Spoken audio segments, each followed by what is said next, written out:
through here at Greymouth's yard. Alpine's come in from Christchurch and now due to head back to the station to pick up its passengers to go back to Christchurch. This used to be a huge big yard in its day, big workshops and big roundhouse down at Alma Lane. This is south of here, the line heads down to Hokitika and Ross, it used to. From here it goes across to Greymouth station and then heading out to Stillwater where it turns off to go to Moana where it once, it also turns off to go to Reefton.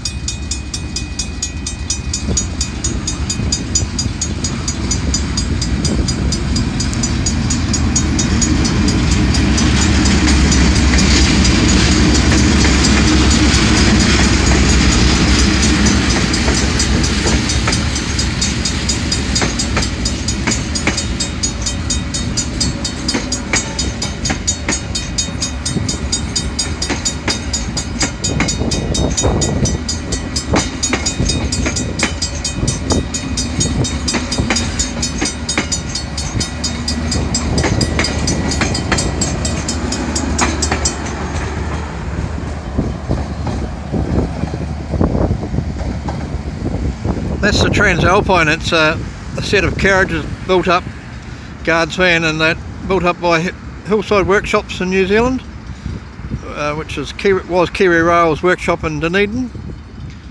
They've built lots of wagons and carriages in the 130 odd years that it was operating. Used to build J-class locomotives.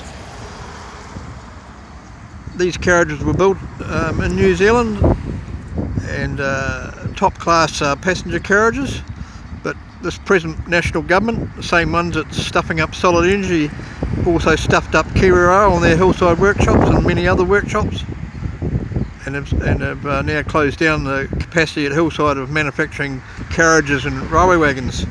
The coal wagons that run out of Nokamai, which we were at the other day, Stockton coal mine and Spring Creek coal mine here up Rapahoe, were all built at Hillside workshops. And back in the yard there you can see a green coloured wagon that's got a plough underneath it, plough van for doing the ballast.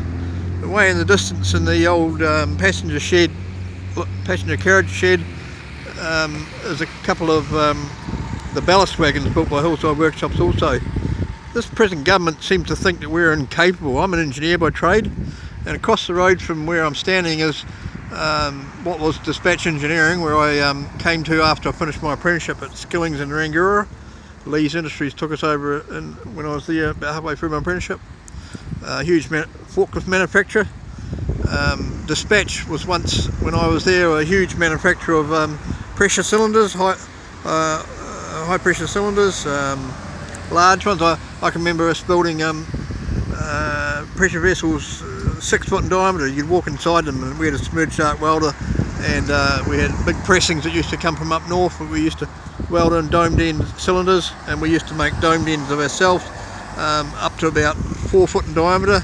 I was talking to Lance O'Connor today, who was the boiler shop foreman at the time when I was there 30 odd years ago, and he was telling me that they no longer do cylinder ends, and they've actually got rid of all their dome castings and rings for making the cylinders. So it's a bit of a shame. New Zealand had all this manufacturing, and now we import, or we try and do less than what we were doing before. Our present government and previous governments seem to think it's cheaper to import than manufacture in New Zealand. Yes, it may be dollar wise, but socially and economically it's actually better to make in New Zealand, because Kiwis do make some of the best products in the world, and we're sought after as far as tradesmen go. And I wish this government and other governments would take that on board and start backing our industry in this country, instead of wanting to privatise and sell off and let foreigners take control of this country.